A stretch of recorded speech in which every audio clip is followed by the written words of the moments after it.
Gemar Chatima Tova, Shana Tova, everyone. I have been reflecting on what defines our relation to our Judaism.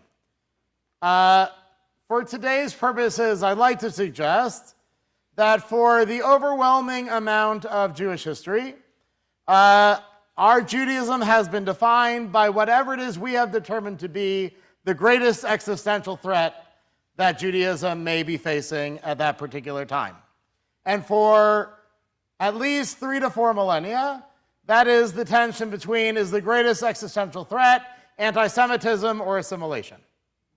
So we read in the Torah about simultaneous concern of we cannot allow ourselves to be assimilated into the peoples of the land of Israel, and we are also concerned that those same people will attack us and kill us.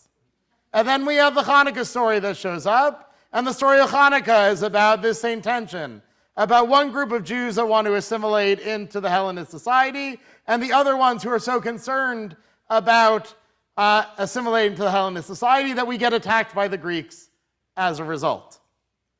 And as much as the world has changed over the last several centuries, and that Jews have been able to become citizens and full participants within the broader world, this struggle still remained. So there was one group that would later be known as reformers who tried to find ways to assimilate within the broader society. So they suggested praying in the vernacular, or maybe even moving Shabbat to Sunday in order to bring an end to anti-Semitism, while others that we would now call Orthodox rejected their place in the broader society and did so in order to make sure that they didn't get lost within the larger culture of the time. And you know what? It turns out they were both right. Both anti-Semitism and assimilation remain threats to Jewish life. Many Jews have lost any religious character in their lives, still face anti-Semitism in its many forms. And the majority of Jews are not involved with their Judaism in any way. As a result, no matter where one stands on this issue, one can find validation for their preferred existential threat being the problem. Look at reform. Conservative Judaism is shrinking. That's proof of the perils of assimilation. Or look at the uptick of anti-Semitism across all of North America. The proof is that Jews will never be safe anywhere that we go. But upon greater reflection, I'd like to suggest for today that Judaism, in fact, faces a greater threat than either assimilation or anti-Semitism. I would like to suggest that Judaism's greatest threat is our own apathy about our Judaism. The problem is that our Judaism is too often defined by what it's against rather than what it is for. Is a Judaism that's more about fighting external forces than it is about active participation, where outside forces define who we are more than we define who we are. A Judaism that is meant to be preserved rather than a Judaism that is meant to be observed. I think many of us might be surprised about how much of our Jewish lives have been experienced as a reactionary Judaism rather than one that is proactive and engaged. How much of our Judaism is made up of rote practices rather than ones that require our full participation?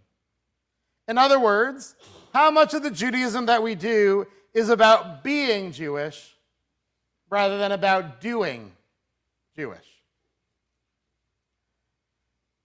When the rabbi delivers their quarterly speech to encourage more people to come to services, it's always because we need a minyan or something like that, but usually not because prayer is great and everyone should participate.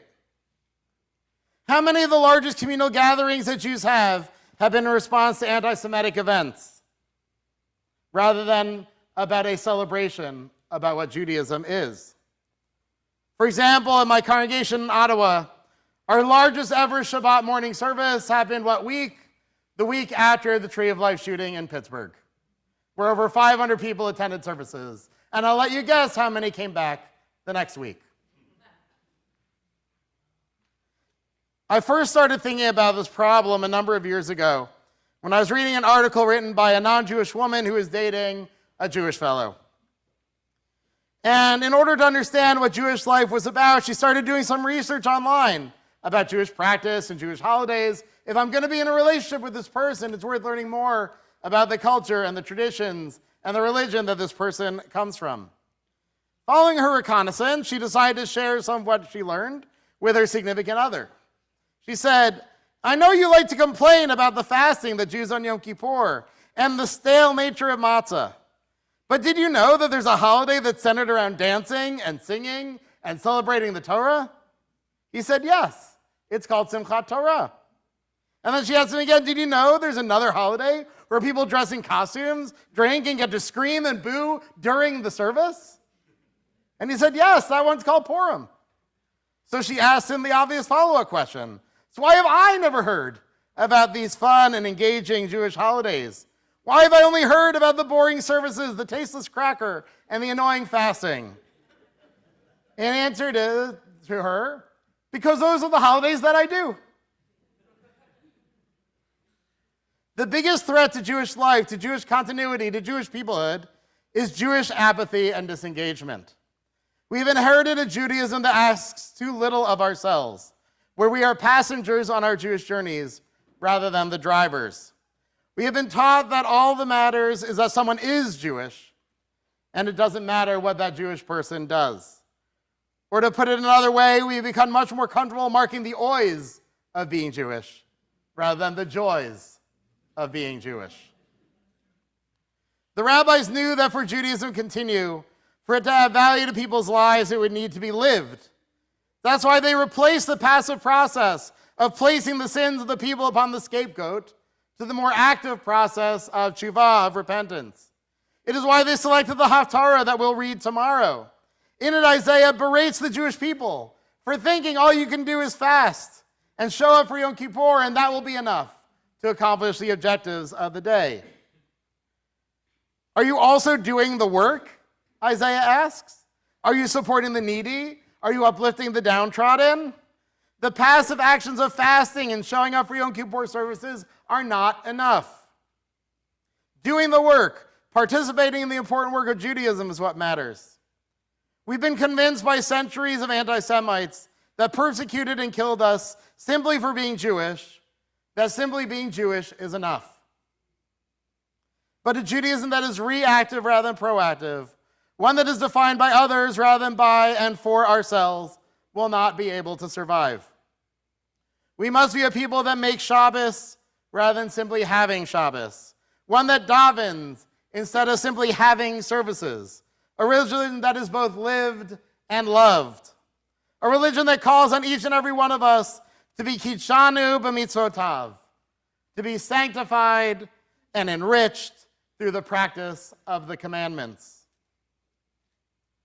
Just last week, I had the opportunity to speak with one of the local Chabad rabbis about the challenge that conservative rabbis have. He was not surprised that Jewish observance is lower in these communities because we aren't willing or able to say that doing those laws are an obligation and there are implications to the lack of those actions. But for me, it cannot be simply because these laws are required that we do them. It must also be because they add so much meaning to our lives. I dream of a Judaism that never worries about making a minyan because the incredible power of prayer is eminently clear to so many. I long for a time where shul attendance is as high on Simchat Torah and Purim as they are on Rosh Hashanah and on Yom Kippur. With scores of people in costumes and dozens more singing and dancing with our Torah scrolls. Where classes are filled to overflowing because we all know there is so much more to learn. This is my dream for our Jewish world. A Judaism that is proactive rather than reactive. A religion that is about doing rather than being. A faith that is about the positive and joyful rather than remembering past attempts at our destruction. One that doesn't allow itself to be defined by others, but where we control our own amazing destiny. This idea of speaking about solemnity and passivity being replaced by a time of joy and celebration on Yom Kippur is actually not my own. In fact, the Zohar, the Jewish mystical tradition, says that Yom Kippur is called Yom HaKippurim, the day that is like Purim. Because in the future, people will rejoice on Yom Kippur as they do on Purim, transforming its required afflictions to delight, turning fasting into feasting. The goal of Judaism is and always has been a Judaism that is joyful and celebratory. But for too many of us, we're still missing out on those parts of our tradition. If you cared enough about your Judaism to come tonight, try out Simchat Torah too. The singing, the dancing, the revelry, it's really amazing. It will be even more amazing with even more people coming. Take part in a new class. Learn ideas that can change your life forever. Realize the ways that a regular Shabbat practice can make the whole rest of your week better. For too long, we have allowed the threats to Judaism to define who we are. We have been inspired by the need to fight against those who would attack us, rather than for what has been given to us. But we cannot allow those things to define the Jewish future because it simply will not work. If we dream for this amazing version of Judaism come to fruition, if we find opportunities to work together to make it happen, we can make sure that Judaism not only continues, but that it is a faith tradition that is worthy of perpetuating. Every day at the beginning of our services, we recite Psalm 30, which reminds us that no matter how sad, depressing, and troubling the night before may have been, that joy will come in the morning. Let's create together this joyful, active, positive, compelling, and inspiring version of Judaism, one that asks more of us, but at the same time gives us even more in return. That's my dream, and I hope we'll all be able to build it together. And while we may never see the full version of this Judaism come to pass in our time, we can plant the seeds for our children and our children's children to benefit from the fruits of our labor. And what an amazing gift to them and for us this will be. A Gemara Chatima Tova. May we all be inscribed for a sweet, happy, healthy, meaningful, and joyful New Year. Shana Tova.